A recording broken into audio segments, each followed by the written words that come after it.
আসসালামু আলাইকুম ফিউচার বিউপিয়ান্স, কি অবস্থা তোমাদের? ফাইনালি আমি চলে এসেছি তোমাদের এফ ট্রিপল এস এর জিকে সাজেশনটা নিয়ে। আমি একটু সময় নিয়েছি, কারণ সময় নিয়েছি এমন না, সময় লেগেছে কারণ দেখা যাচ্ছে আমি ওভারঅল প্রিভিয়াস ইয়ারের কোশ্চেনগুলো অ্যানালাইসিস করে কোন জায়গাগুলো থেকে এফ ট্রিপল এস এ বেশি কোশ্চেন করা হয়, কতগুলো করা হয়েছে, সেইগুলো সব অ্যানালাইসিস করে গুছিয়ে নিয়ে আসতে একটু সময় লেগে গেল। বাট তোমরা এই সাজেশনটা দেখার পরে একটা ক্লিয়ার ম্যাপ পেয়ে যাবা যে তোমাকে এখন কোন জায়গাগুলো পড়তে হবে, কোন জায়গাগুলো লাস্ট মুহূর্তে তোমাকে একটু ঝালাই করে নিতে হবে। এগুলো সবকিছু একদম ক্লিয়ারলি এখন বুঝতে পারবে। তো চলো আর কথা না বাড়িয়ে আমরা একটু সাজেশনটা দেখে ফেলি কি কি আছে এখানে। আমি যেভাবে বলবো জাস্ট মাথায় রাখবা, এই জিনিসটা মাথায় রাখবা। দেখ, একটা পেজের মধ্যে নিয়ে এসেছি, জাস্ট এই একটা পেজের টপিক গুলো একটু বলে দিব, গুছিয়ে বলে দিব কোন জায়গায় পড়তে হবে। সব হজবরলা সবকিছু পড়ার দরকার নেই। জিকের সেক্টরটা হিউজ, এটা তুমি পড়ে শেষ করতে পারবে না। তোমাকে জানতে হবে কোন জায়গাটা পড়তে হবে এবং কোন জায়গাটা বাদ দিতে হবে। আমরা যখন অ্যাডমিশন কোচিং করেছি তখন ওই সময় আমাদের একজন বড় ভাই ছিলেন, উনি বলেছিলেন আসলে অ্যাডমিশন টাইমে পড়াশোনার সেক্টরটা অনেক বেশি। কতটুকু পড়তে হবে তার থেকে বেশি জরুরি কতটুকু তোমাকে বাদ দিতে হবে সেটা জানা। সো আমি তোমাদেরকে দেখাবো আসলে কতটুকু বাদ দিয়ে কোন জায়গাটুকু তোমাকে এমফাসিস জোর দিয়ে পড়তে হবে, সেটা একদম ক্লিয়ার কাট করে বলে দিব। দেখো, খেয়াল করো, আমি একটু তোমাকে সাজিয়ে বলে দিই। জাস্ট আমি বারবারই বলতেছি খাতা নিবা, খাতা কলম নিবা, ঠিক আছে? খাতা নিয়ে ভাইয়া যেটা বলবে নোট ডাউন করে ফেলবা, ঠিক আছে? নোট ডাউন করে ফেলবা। দেন ভিডিও দেখা শেষ, নোট ডাউন করা শেষ, তোমার মাথায় একটা ম্যাপ চলে আসবে। এখন ওই ম্যাপ অনুযায়ী তুমি পড়বা, তোমার প্রিপারেশন ডান। ওকে, চলো। দেখো, প্রথমে যে বিষয়টা আমি এখানে বলেছি একদম ফার্স্ট, সেটা কি? এই যে ন্যাশনাল অ্যাফেয়ার। ন্যাশনাল অ্যাফেয়ার অর্থাৎ বাংলাদেশের যে জাতীয় বিষয়গুলি আছে না, বিশেষ করে রিসেন্ট টাইমে ন্যাশনাল অ্যাফেয়ারে যে জিনিসগুলো হয়েছে এগুলো খুবই গুরুত্বপূর্ণ। এখান থেকে অনেক প্রশ্ন আসে। দেখো, এখান থেকে 14টারও অধিক প্রশ্ন এসেছে বিগত বছরগুলোতে। তাহলে কি প্রতিবার এখান থেকে 14টা এসেছে মানে প্রতিবারই দেখা যায় 2 থেকে 3টা প্রশ্ন হয় এখান থেকে। তাহলে এটা কতটা গুরুত্বপূর্ণ? অনেক বেশি, রাইট? কোনগুলো পড়তে হবে? যেগুলো হচ্ছে সাম্প্রতিক সময়ে হয়েছে, সাম্প্রতিক সময়ে যে ন্যাশনাল ইনসিডেন্ট গুলো হয়েছে এইগুলো সব থেকে বেশি গুরুত্বপূর্ণ। ওকে, এরপরে দেখো 2 নম্বরটা লিবারেশন অর থেকেও প্রতিবার 2 থেকে 3টা প্রশ্ন হয়ে থাকে। দেখা যাচ্ছে আগে একটু রাজনৈতিক প্রেক্ষাপটের কারণে এক ধরনের হতো, এবার রাজনৈতিক প্রেক্ষাপটটা পরিবর্তন হয়, একটু হয়তো অন্য ধরনের প্রশ্ন হবে। বাট শিওর থাকো লিবারেশন আওয়ার থেকে 100% কোশ্চেন থাকবে। ওকে, এরপরে দেখো, এরপর হচ্ছে achievement of Bangladesh. Achievement of Bangladesh, বাংলাদেশের অ্যাচিভমেন্ট, বিশেষ করে সাম্প্রতিক সময়ে যে মানে বড় বড় যে জিনিসগুলো বাংলাদেশ অ্যাচিভ করেছে, যেগুলো বিশ্বে বাংলাদেশের নামটাকে মানে তুলে ধরেছে, এই জায়গাগুলো ভালোভাবে পড়তে হবে। এবং এছাড়াও প্রিভিয়াস টাইমগুলোতে বাংলাদেশ যদি খুব বড় কিছু অর্জন করে থাকে যার কারণে ওয়ার্ল্ড ওয়াইড বাংলাদেশ সুপরিচিত বা বাংলাদেশকে মানুষ চেনে, এমন কিছু যে জিনিসগুলো আছে এইগুলো তোমাকে এখানে পড়তে হবে। এখান থেকে প্রশ্ন আসে, এবারও আসতে পারে। এরপরে দেখো, মোস্ট ইম্পর্টেন্ট, এটা তো তোমরা জানো তাই না, এটা খুবই ইম্পর্টেন্ট, কি? কনস্টিটিউশন। এখান থেকে তো 100% কোশ্চেন থাকবে, কোনো মিস নাই। এবার দেখো, এবারের ক্ষেত্রে আমি আরেকটু কমিয়ে দিই তোমাকে কনস্টিটিউশনের বিষয়টা। কনস্টিটিউশন কোন জায়গা থেকে থাকবে জানো? এই যে ইন্টারিম গভর্নমেন্ট চলতেছে, ইন্টারিম গভর্নমেন্টের নিয়ম কি, কিভাবে নির্বাচন হয়, নির্বাচন রিলেটেড সংবিধানে কি জিনিস আছে এটা জানতে হবে, ঠিক আছে? সংবিধান, ইন্টারিম গভর্নমেন্ট, কিংবা এই যে যখন মানে তোমার সরকার প্রধানমন্ত্রী যখন না থাকেন তখন দেশ কিভাবে পরিচালিত হয়, কিভাবে নতুন সংসদ গঠিত হয়, এইগুলো কোথায় কি আছে, এই রিলেটেড প্রশ্নটা আসার চান্সটা খুবই বেশি এবার কনস্টিটিউশন। বাট শিওর থাকো কনস্টিটিউশন থেকে প্রশ্ন আসবে। আর কনস্টিটিউশনের বেসিক নলেজ তো তোমাকে রাখতে হবে, কতগুলো সংশোধনী হয়েছে, কতগুলো অনুচ্ছেদ আছে, এগুলো তোমাকে অবশ্যই জানতে হবে। এরপরে দেখো প্রাইস, খুবই ইম্পর্টেন্ট। এখান থেকে 100% কোশ্চেন থাকবে প্রাইস থেকে। প্রাইস কোনগুলো? নোবেল প্রাইজ, যেটা থেকে তোমার এফএডব্লিউএস এসেছে, এফ ট্রিপল এস এও আসবে দেখবা। এরপরে কি কি আছে? তোমার স্বাধীনতা পদক, 21শে পদক, তারপর হচ্ছে বুকার প্রাইজ, এই জাতীয় নোবেল প্রাইজ, এই জাতীয় যে প্রাইজ গুলো আছে যেগুলো খুবই প্রমিনেন্ট, যেগুলো প্রমিনেন্ট, এগুলো পড়বা। এগুলো থেকে প্রশ্ন দিবে, কিন্তু 100% দিবে প্রাইজ থেকে প্রশ্ন। এরপরে দেখো মেগা প্রজেক্ট। মেগা প্রজেক্ট হচ্ছে আমি বলবো বাংলাদেশের মেগা প্রজেক্ট। সাম্প্রতিক সময়ে যদি কোনো মেগা প্রজেক্ট লঞ্চ হয়ে থাকে কিংবা কোনোটার কাজ শেষ হয়ে থাকে বা কোনোটা যদি চলমান থাকে, সাম্প্রতিক মেগা প্রজেক্ট আগের গুলোর কথা বলতেছি না, সাম্প্রতিক সময়ে এইগুলা খুবই গুরুত্বপূর্ণ মেগা প্রজেক্ট থেকে। এরপরে দেখো ইউএন এবং আদার অর্গানাইজেশন, এখান থেকে বহুত কোশ্চেন এসেছে, বহুত 28টার অধিক প্রশ্ন এসেছে, মানে বুঝতেছে এটা কতটা গুরুত্বপূর্ণ। তাহলে কি এখন এই জায়গা থেকে ভাইয়া কোন প্রশ্নগুলো আসে? ইউএন থেকে বেশি প্রশ্ন আসে। দেখো ইউএন এ সশস্ত্র বাহিনীর একটা শান্তিরক্ষা মিশন থাকে, সো ইউএন থেকে তো প্রশ্ন তোমাকে দিবে, তাই না? তো ইউএন এ বিশেষ করে বাংলাদেশ আর্মি রিলেটেড প্রশ্নটা আসে। ইউএন এর সদস্য সংখ্যা কত, ইউএন এর সদর দপ্তর কোথায়, ইউএন এর বর্তমান হচ্ছে তোমার হচ্ছে মানে প্রধান মানে সভাপতিকে, তারপর হচ্ছে এখন কতগুলো দেশ আছে, সর্বশেষ কোন দেশটা জয়েন করেছে, বাংলাদেশ ইউএন এর সাথে কিভাবে কানেক্টেড, কোন মিশনে কতজন মারা গিয়েছে সাম্প্রতিক সময়ে, সুদানে একটা জায়গায় অনেকজন মারা গিয়েছে না বাংলাদেশের শান্তিরক্ষা বাহিনীর সদস্যরা। এটা কিন্তু খুবই গুরুত্বপূর্ণ, এখান থেকে কিন্তু এবার প্রশ্ন আসতে পারে।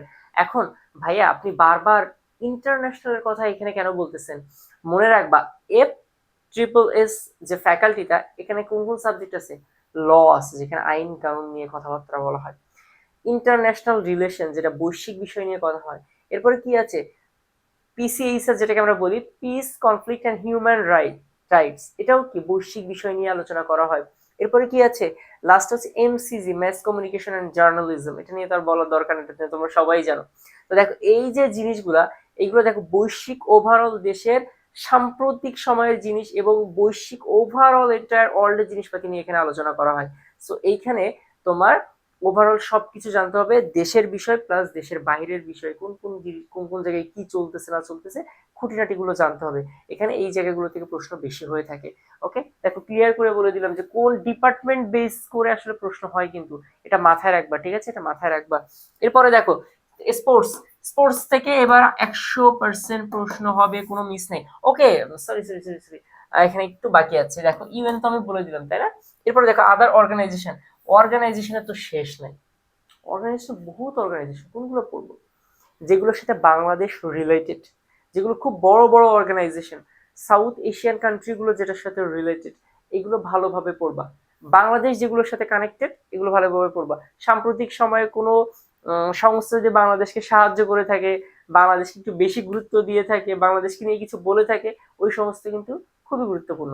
এবং বিশ্বের যে বিভিন্ন বড় বড় যে সংস্থাগুলো আছে, এগুলো তো তোমাকে পড়তেই হবে। আর এর ভিতরে কি পড়বা? সংস্থাগুলোর সদর দপ্তর কোথায়, মানে সভাপতি সভাপতিকে, কতগুলো সদস্য দেশ রয়েছে, এবং বাংলাদেশ কততম সদস্য ছিল, এবং শেষ সদস্য কারা, জাস্ট এতটুকু। ঠিক আছে, এতটুকু পড়বা, এর বাইরে আর প্রশ্ন আসে না। ও আরেকটা জিনিস, সাম্প্রতিক সময়ে ওই অর্গানাইজেশনটা যদি কোনো গুরুত্বপূর্ণ বিশ্বে আলোড়ন সৃষ্টিকারী কোনো কাজ করে থাকে, সেটা পড়বা। এই বাহিরে কোনো প্রশ্ন আসার সম্ভাবনাই নাই। এরপরে দেখো ইকোনমি অ্যান্ড বাজেট, এখান থেকে একটা প্রশ্ন থাকবেই, একটা প্রশ্ন এখান থেকে থাকবে, ইকোনমি অ্যান্ড বাজেট। বিশেষ করে বাংলাদেশের ইকোনমিক্যাল সিচুয়েশন কেমন এখন সেটা, তারপরে বাংলাদেশে এই যে বাজেটটা লঞ্চ হয়েছে, এই বাজেটে কোন খাতে কত পার্সেন্ট দেওয়া হয়েছে, কোন খাতে কত টাকা দেওয়া হয়েছে, কোন খাতে বেশি দেওয়া হয়েছে, কোনটাতে কম দেওয়া হয়েছে, এটা কি ঘাটতি বাজেট? এটা মনে রাখবে, এটা কিন্তু ঘাটতি বাজেট। এই জায়গাগুলো থেকে কিন্তু প্রশ্ন আসে। ইকোনমিক্যাল সিচুয়েশন কেমন, এই জায়গাটা থেকে প্রশ্ন আসে। ইকোনমিতে কোন সেক্টরটা সব থেকে বেশি ভূমিকা রাখতেছে, এটা আসে। কোনটা রাইজিং সেক্টর, কোনটা এখন উপরে উঠতেছে, এটা আসে। এই জায়গাগুলো ভালোভাবে জেনে যাবা, এখান থেকে কিন্তু প্রশ্ন দেয়। এরপরে দেখো, এরপর বলছি হিস্ট্রি। হিস্ট্রির ভিতরে আমি বলেছি কি তোমাকে 1952 থেকে পর্যন্ত হিস্ট্রিটা মোটামুটি দেখে যাওয়া, ঠিক আছে? কিন্তু প্রশ্ন কম হয়, তারপরে এই জায়গাটা একটু দেখে যাওয়া, মেজর মুভমেন্ট গুলা বা মেজর যে ইনসিডেন্ট গুলো এই সময় হয়েছে, এগুলো একটু জেনে যাবা, যাতে প্রশ্নটা আসলে একেবারে মাথায় আকাশ ভেঙে পড়ার মতো অবস্থা তোমার না হয়। এরপরে দেখো, এরপর হচ্ছে প্রমিনেন্ট কান্ট্রি। এখান থেকে অনেক প্রশ্ন হয়, বহুত প্রশ্ন হয় প্রমিনেন্ট কান্ট্রি। এখন ভাইয়া আপনি প্রমিনেন্ট কান্ট্রি বলতে কাদেরকে বুঝাচ্ছেন? দেখো আমি প্রমিনেন্ট কান্ট্রির মধ্যে স্পেসিফিক করে তোমাকে বলে দিই। প্রথম যে কথাটা বলবো সেটা হচ্ছে, বিশ্বের যে দেশগুলা খুব মানে ক্ষমতাশালী, যাদের ডিসিশনের উপরে অনেক কিছু ডিপেন্ড করে, এই সকল দেশগুলো সাম্প্রতিক অবস্থা এই সকল দেশগুলোর কার্যক্রম, এদের মুদ্রার নাম, এদের কনস্টিটিউশন, এদের দেশের এখন মানে পরিচালনায় কে আছে, মানে প্রধানমন্ত্রী বা প্রেসিডেন্ট কে, এইগুলা খুবই গুরুত্বপূর্ণ। এবং এই দেশগুলো যদি কোনো ঝামেলা যুদ্ধে একে অপরের সাথে লেগে থাকে সেটাও গুরুত্বপূর্ণ। এটা তাহলে গুরুত্বপূর্ণ দেশের মধ্যে প্রথম স্টেপটা গেল। 2 নাম্বারটা হচ্ছে বাংলাদেশের সাথে যে সকল দেশগুলোর খুবই সম্পর্কটা খুবই সুন্দর, ঠিক আছে, সেটা মানে ব্যবসায়িক ক্ষেত্রে হতে পারে বা অন্য যে কোনো ক্ষেত্রে, তো আমদানি রপ্তানির ক্ষেত্রে হতে পারে। বাংলাদেশের সাথে যে সকল দেশের সুন্দর সম্পর্ক আছে, বৈদেশিক সম্পর্কটা একটু সুন্দর, এই সকল দেশগুলো সম্পর্কে জানবা। লাস্টলি সাউথ এশিয়ান যে কান্ট্রিগুলো আছে, বাংলাদেশের আশেপাশে যে দেশগুলো রয়েছে, এই দেশগুলো সম্পর্কে জানবা। কি কি জানবা? এই দেশের বর্তমান অবস্থা কি, এই দেশ বর্তমানে কোনো গুরুত্বপূর্ণ কিছু হয়ে থাকলে সেটা জানতে হবে, এই দেশের মুদ্রা নাম, এই দেশের রাজধানীর নাম, এই দেশের রাষ্ট্রপ্রধানকে বা রাষ্ট্রপতিকে, বা এই দেশ সাম্প্রতিক সময়ে কোনো দেশের সাথে যুদ্ধে লেগে আছে বা কোনো কিছু, এইগুলো খুবই গুরুত্বপূর্ণ।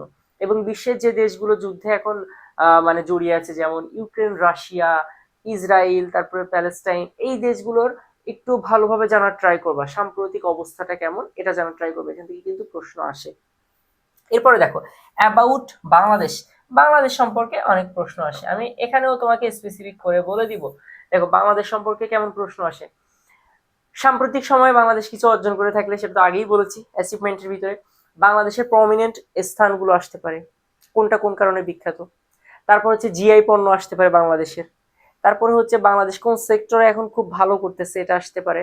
তারপরে বাংলাদেশের ফার্স্ট কোন জিনিসটা হয়েছিল, বাংলাদেশের লাস্ট কোন জিনিসটা হয়েছে, সাম্প্রতিক সময়ে কোনো একটা বড় কিছু করে বাংলাদেশ যদি বিশ্বের সামনে এসে দাঁড়ায়, সেক্ষেত্রে এই জায়গাগুলো থেকে প্রশ্ন হওয়ার সম্ভাবনাটা সব থেকে বেশি, এবং এই জায়গাগুলো থেকেই প্রশ্ন করা হয়। এই জায়গাগুলো ভালোভাবে পড়বা। এরপরে দেখো ডেজ, ডেজ থেকে কিন্তু এবারও প্রশ্ন এসেছে, ডেজ থেকে আসবে যে ডে গুলা বাংলাদেশ সহ বিশ্বের সকল দেশগুলো খুব ধুমধামসে পালন করে, যে দেশগুলা, সব দেশ যে দিনগুলো মেনে চলে, উদযাপন করে, ওই দিনগুলোই পড়বা, এর বাইরে এক্সট্রা ছোটখাটো দিনগুলো পড়ার প্রয়োজন নেই।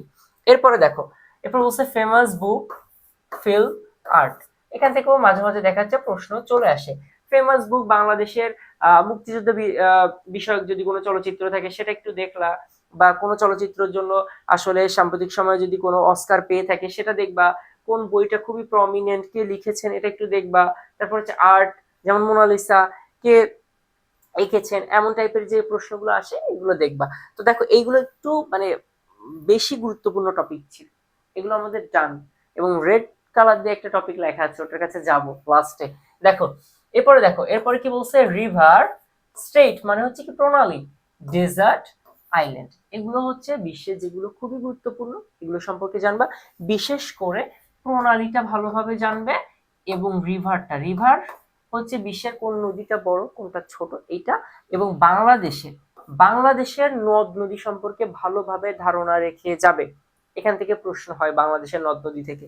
স্টেট হচ্ছে কোন স্টেটটা কাদেরকে বিভক্ত করেছে, কাদেরকে যুক্ত করেছে, এটা পড়লেই এনাফ। কাদেরকে বিভক্ত করেছে, কাদেরকে কানেক্ট করেছে, এটা পড়লেই এনাফ। এবং কোন স্টেট নিয়ে যদি সাম্প্রতিক সময় একটু ঝগড়াঝাটি মারামারি চলতে থাকে, এইগুলো পড়বা। ওকে, এরপরে দেখো টেকনোলজি থেকে এবার 100% একটা তোমাকে প্রশ্ন দিবে, টেকনোলজি এবং এআই থেকে। এই জায়গাটা বিউপির খুবই পছন্দের একটা জায়গা, টেকনোলজির জায়গাটা, এবং বিউপি খুবই পছন্দ করে টেকনোলজি এআই এর জায়গাটা। তো ওভারঅল এআই এর বর্তমান অবস্থা, কোন অ্যাপসটা কারা ডেভেলপ করেছে, কারা তৈরি করেছে, চ্যাট জিপিটি কে চালায়, চ্যাট জিপিটির কোম্পানির নাম কি, জেমিনি কই থেকে আসছে কি, এই টাইপের যে প্রশ্নগুলো আছে, কিংবা হচ্ছে কম্পিউটার ল্যাঙ্গুয়েজ কোনগুলা, কোন ল্যাঙ্গুয়েজটা কোন কাজে ইউজ করা হয়, এইগুলো থেকে কিন্তু প্রশ্ন আসে। সো টেকনোলজি, আপডেটেড টেকনোলজি গুলো সম্পর্কে জেনে যাবা। ফেমাস অরের ভিতরে হচ্ছে আমি বলবো তুমি তোমার অর্ডার ওয়ান আর অর্ডার টু, এই দুইটি একটু মোটামুটি জেনে যাবা। ইসরায়েল প্যালেস্টাইন, আর হচ্ছে এদিকে রাশিয়া ইউক্রেন, আর ভারত পাকিস্তানের যে কাশ্মীরের যে যুদ্ধটা চলতেছে, এদের এই যে জায়গা নিয়ে, সীমানা নিয়ে, এটা একটু দেখে যাবে এইগুলা। ওকে, এখন যাব আমরা মোস্ট ইম্পর্টেন্ট পার্ট, যেটা কি রিসেন্ট জিকে। যদিও আমি রিসেন্ট জিকের অনেক টপিক অলরেডি বলে ফেলেছি তোমাদেরকে, তারপরেও দেখো রিসেন্ট সময়ে বাংলাদেশে যে যে ইনসিডেন্ট গুলো হয়েছে এগুলো সম্পর্কে একটু ধারণা রাখবা। সেটা রাজনৈতিক প্রেক্ষাপটে হইতে পারে, কিংবা কোনো মানুষের মানে খুব খুব প্রমিনেন্ট কোনো মানুষের মৃত্যু হতে পারে, এই রিলেটেড যে জিনিসগুলো বর্তমান সময়ে হয়েছে, সেটা লেখক হইতে পারে, কোনো রাজনীতিবিদ হতে পারে, যে কোনো কিছু সাম্প্রতিক সময় যেগুলো হয়েছে এগুলো জানবা। এর পাশাপাশি প্রজেক্ট গুলা আমি এর মাধ্যমে অলরেডি বলে দিয়েছি রিসেন্ট জিকে কোনগুলো ইম্পর্টেন্ট, এবং প্রাইসটা রিসেন্ট জিকে থেকে আসে, স্পোর্টস এর নিউজটা রিসেন্ট জিকে থেকে আসে, বাজেটটা রিসেন্ট জিকে থেকে আসে, এগুলো তো তোমরা জানোই। এর পাশাপাশি ইন্টারন্যাশনাল কোনটা দেখতে হবে, আমি বলেছি প্রমিনেন্ট দেশগুলো কি করতেছে, বর্তমান কি অবস্থা, কারা কাদের সাথে মারামারি করতেছে, কোন যুদ্ধে লেগে আছে, কোন কোন এরিয়া নিয়ে ঝগড়া হচ্ছে, তাদের হচ্ছে বর্তমান অবস্থা কি, তাদের বাংলাদেশের সাথে কোনো ক্ষেত্রে কি তারা লেনদেন করতেছে, কোনো সহযোগিতার হাত বাড়িয়েছে, এই সেক্টর গুলো একটু খুবই ভালোভাবে দেখবা, এগুলো থেকে রিসেন্ট আসে। এবং মনে রাখবা এই ফ্যাকাল্টিতে একটু ইন্টারন্যাশনাল পার্টটার উপরে একটু হলেও জোর দেওয়া হয়। সো ইন্টারন্যাশনাল পার্টটা একটু ভালোভাবে জানার ট্রাই করবা, রিসেন্ট ইনফরমেশন জানলেই হবে, হাবি জাবি আগের ইনফরমেশন আমার জানার দরকার নেই। ইন্টারন্যাশনাল ক্ষেত্রে রিসেন্ট টাইমের যে ইনফরমেশন গুলো এগুলো জেনে যাবা। দেখো আমি তোমাকে যেভাবে বললাম এইভাবে জিকে প্রিপারেশনটা একটু গুছিয়ে নাও, মাথাটা ঠান্ডা করে। আগে আমি যেভাবে বলেছি আমার কথা অনুযায়ী একটু নোট ডাউন করবা, নিজে নোট ডাউন করলে দেখবে তোমার মাথায় একটা ম্যাপ চলে আসছে। তারপরে তুমি তোমার রুটিন অনুযায়ী তোমার কোন সময় কিভাবে পড়লে হয় সেই সেট আপটা তৈরি করে এই কয়েকটা দিন একটু রিভিশন দাও, ভালোভাবে পড়ো, দেখবা জিকের একটা বেস্ট প্রিপারেশন তোমার ইনশাল্লাহ হয়ে যাবে। সো আর দেরি নয়, এখনই পড়তে বসবা, ভিডিওটা দেখা মাত্রই সুন্দর করে নোট ডাউন করে পড়া স্টার্ট করে দাও। বেস্ট অফ লাক, দেখা হবে তোমাদের সাথে অন্য একটা ভিডিওতে। আপাতত টাটা, আল্লাহ হাফেজ।